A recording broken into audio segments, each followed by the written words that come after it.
Hey, what's up everybody? It's Rox and I'm coming to you today with a review for R&B Divas Los Angeles Season 2 Episode 1. It is back on and it promises to be quite an interesting season. It's a strange mix of characters. I'm just really not sure how all this shit is gonna work out if you ask me. I didn't watch the show till 1 o'clock in the damn morning last night because I was getting my hair done. As you can see, I got me a little blonde up in that bitch. I was getting my hair done late and I asked my son to do one damn thing, which was record R&B Divas for me, and of course he did not.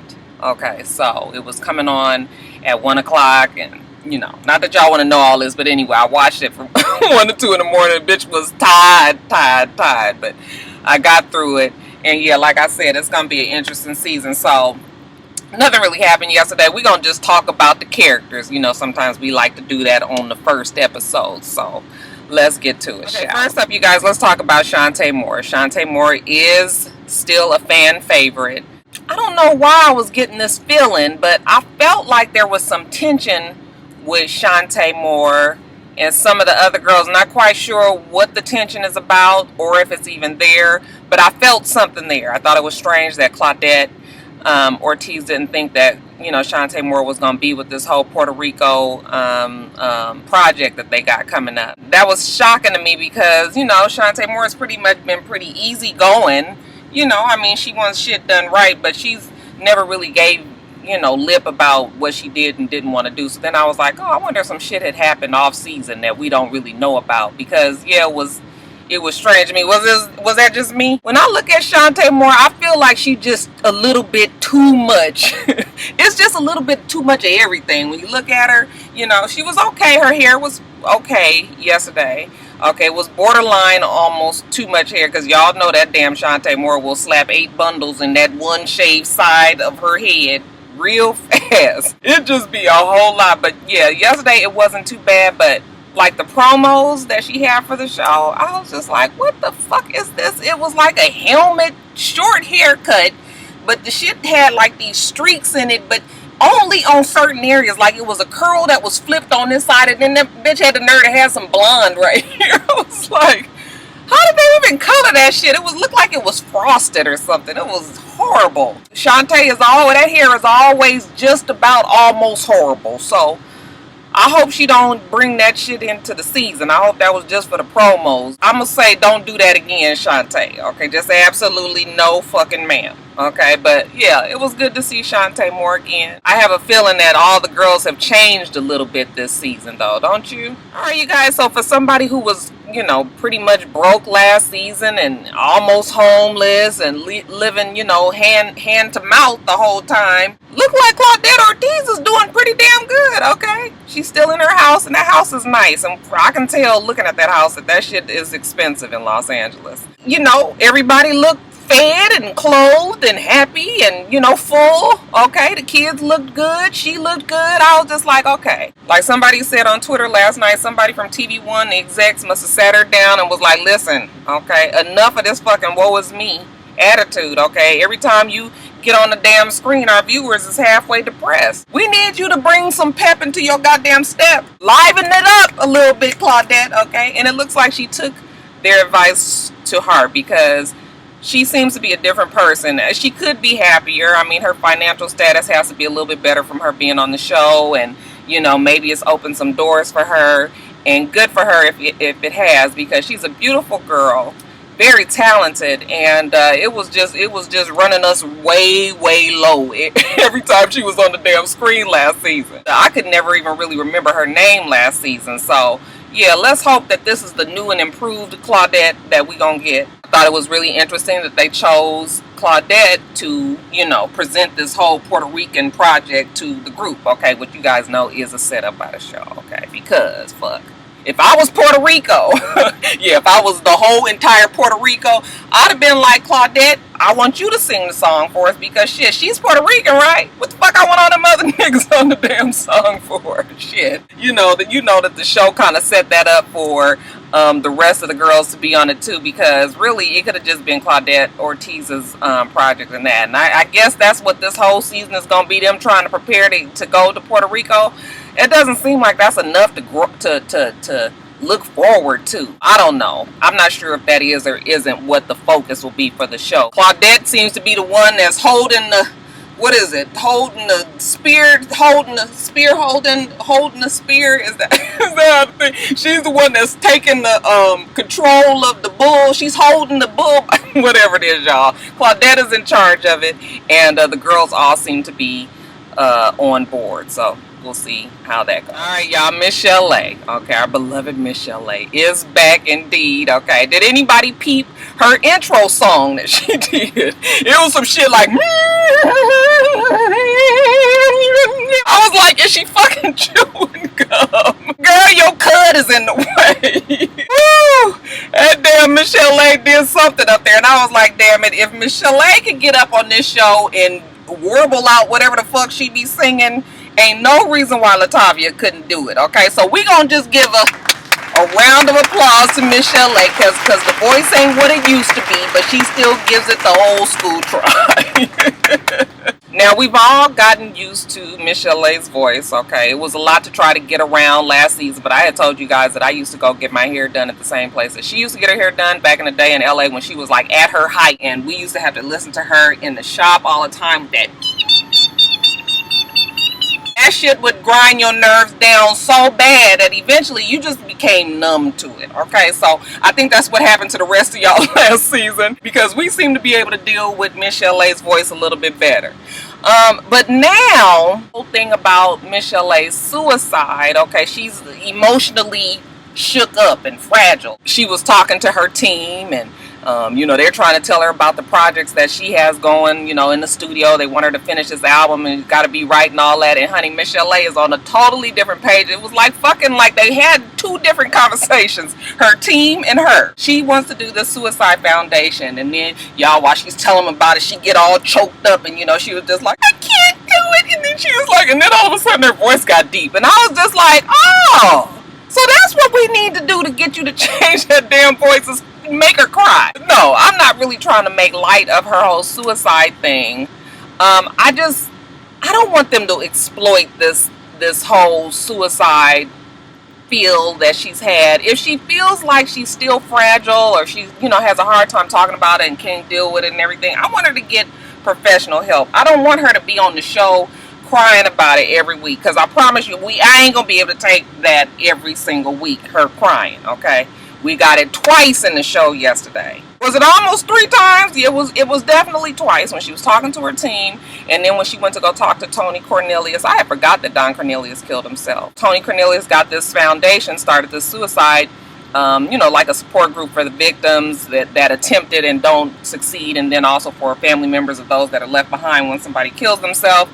And you know, he was talking to her, and she couldn't even get her words out because she was crying. I couldn't understand what she was saying. I was just like, oh my God. I mean, he did a good job not to just like break out into some sort of smile or something. I mean, he was really trying to listen and be there for her. It's fine if she's going to be the face for the foundation, and, you know, all of that is cool.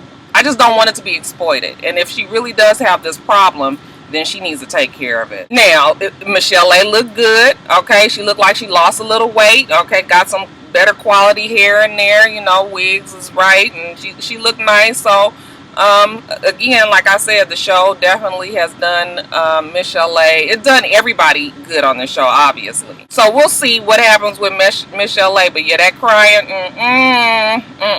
we just know. Chrisette Michele, I thought it was funny how they brought her on the show. She's supposedly a friend of Claudette's. I'm not really sure if I believe that connection, but maybe. Chrisette is a quirky girl. Okay, I like Chrisette, and I've always liked her. I loved her first CD. Her second one was just okay. I loved her third one. You know, I've been through it with Chrisette, and I like her. I was really surprised that she signed on to the show like this. Okay, not only because of the fact that it's for people that was like kind of like has-beens. I know you know, that's kind of a bad connotation. Not really trying to say that they were has-beens, but you know, we knew who they were, but they just haven't been around for a long time.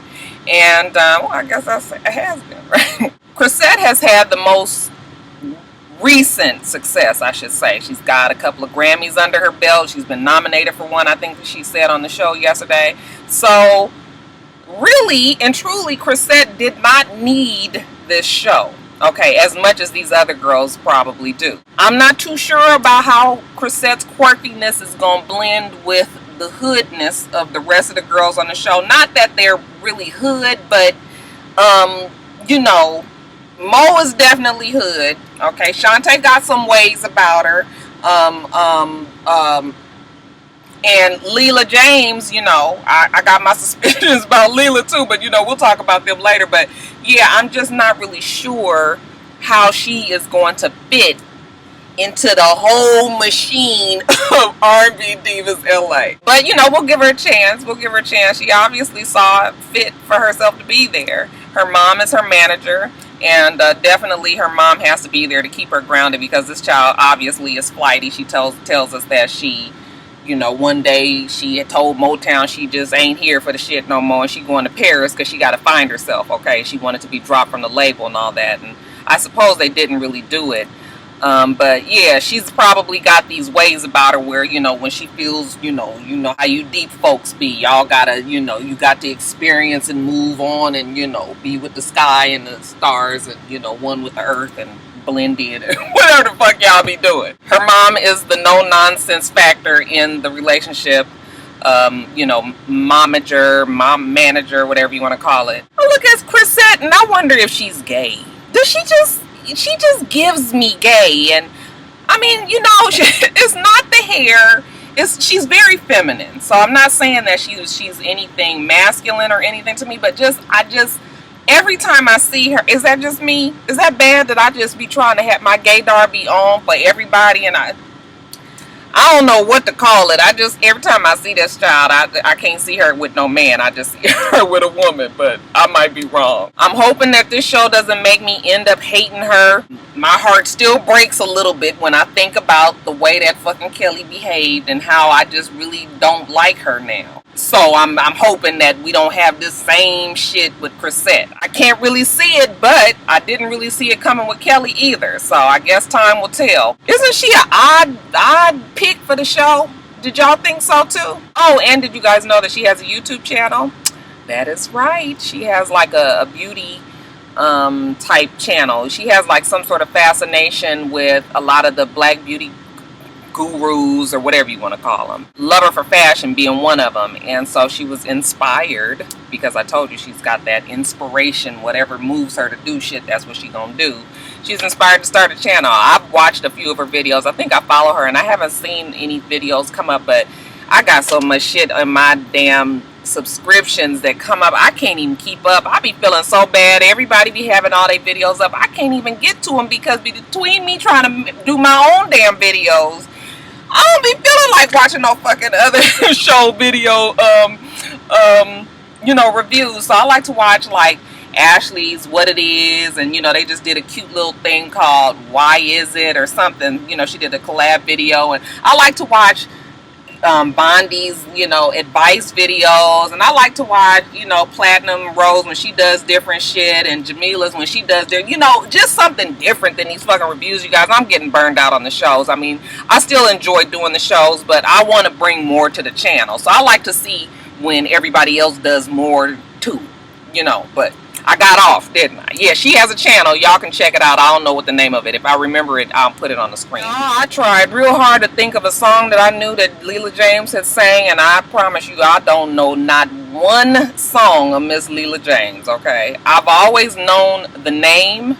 I'm not even sure if I knew exactly what she looked like. I always kind of I thought she looked something similar to Lettucey. That was in my mind, you know, but yesterday she was on the show. I didn't realize I thought she was older than she was. She's actually a younger girl. Lettucey. Leela is a friend of Chante Moore's. I believe that connection a little bit more. And Chante Moore wants everybody to go to this listening party that Miss Leela James was having. And they got to that fucking listening party. I was like, this ain't no fucking listening party. Somebody family room shit. I was waiting for somebody to walk to the refrigerator and make a sandwich. And the couches and the damn tables and shit set up. I was just like, this ain't no fucking listening party, but whatever. Y'all tried a TV one, but okay. Leela James comes in there, and honey, she get to singing this old Negro spiritual, you know, evoking spirits of the chain gang. Let me not say that, she actually has a very mature voice. It does not match her talking voice at all. I did not expect her to sound like that. Very, very, that shit is very, it is some deep, real deep something. I like Leela as a person. She seems like she is very strong-willed. She seems like she's a very strong personality, I should say. And I think that it's interesting that they teamed her up with Mo, who also has a very strong personality. For me, I kind of see them two bumping heads in the future. Without the foolishness of Mo, I think Leela probably has a lot of those same, she gonna say what she gonna say and she gonna do what she gonna do qualities. Now, I might be wrong, but when I see her, she look like she kind of a no bullshit kind of person. And I feel like with the bullshit that's coming with Mo, just on GP, I feel like them two might bump heads. And while we on the subject, let's talk about Mo. So Lil Mo is back on the show, you guys. We know about all the shenanigans that's been going on with Lil Mo, off season. Ain't even no sense in keeping on complaining about this fucking blonde hair, because the shit is here to stay, okay? It's gonna be here. When we saw the clips for the whole season, that shit is all kind of different styles, but it stays that same consistent white blonde horribleness, okay? So that's it. We ain't gonna keep on talking about it. If she could just keep the shit in a fucking bob. The bob wasn't so bad, okay? It's when she, want to be bringing the goddess braids and braid that shit around the rim and all. I'm just like, bitch, you doing too much. But whatever, you guys. She's separated, which we already knew. But for the show's sake, she goes and tells Claudette that she's not wearing her ring anymore. Because she just woke up one morning and she felt like she wasn't in love anymore. I was just like, oh, well, is that what we do? We wake up and we not in love, honey? Shit, 16 years, honey. It's been plenty of them kind of days when you wake up and not necessarily in love anymore, okay? So you work through that shit. I don't know what's going to happen with Lil Mo and her relationship. She's with this guy, and he's younger, and he's a boxer, and he seemed to have turned her motherfucking ass all the way out, okay? Mo is a prime example of when you try to keep it too real and the shit go wrong. It's like looking at your homegirl who's headed for a disaster and there's nothing you can really do about it. I feel like Mo and her in-your-face and semi-childish ways are gonna rub some of the girls wrong, okay? These girls are a more mature bunch, and not necessarily in age, just emotionally and mentally. They all strike me as some people that have a little bit more sense about themselves. And Mo is still, she almost looked like she is recessing. Not, she getting younger and acting a fool and just crazy. So, we done already prayed. We done stretched the hands off of Mo, and we gonna hope that it holds,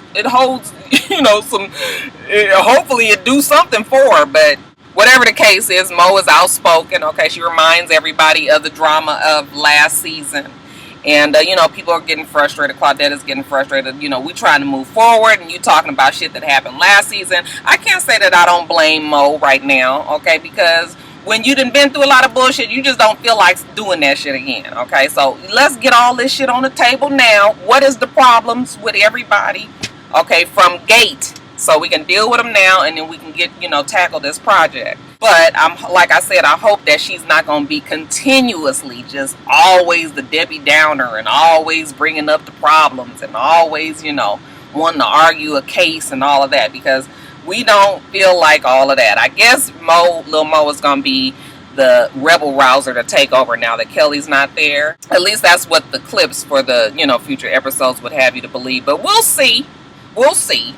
We gonna give Mo a chance, okay? I be constantly side-eyeing her and her foolishness, but something in me still wants to like Lil Mo. We just gonna hope and pray that, Lil Mo comes around eventually. Okay, Jessica, may I help you? Hi, I wanted to place an order for pickup. Pickup? One moment. Phone number? I want to order from the Dollar Sushi menu. Mm-hmm. I want 2 orders of the California roll. $2 California. 2 orders of the spicy tuna roll. Mm-hmm. And an edamame and a miso soup. Edamame? Uh-huh. Okay, that's a beans, right? Green beans. Yes. Okay, edamame. And what else? And the miso soup. one miso soup. Okay. Anything else? That's it. So $2 California, $2 spicy tuna, one edamame, and one miso soup. Right. $10.59 total. You got 10 minutes, man. All right, thank you. Thank you. All right, bye. I promise you guys, you can't find a better deal in Atlanta. You hear me? Anyway, you guys. So, that is it. I want you guys to make sure that you rate, comment, and subscribe to the channel. I'm itsrox. The channel is for itsrox, and everything else I do will be in the bottom bar. All right. So, I hope that you have a wonderful, wonderful rest of your day, and I plan on doing the same. Until next time, Roxstars. Bye.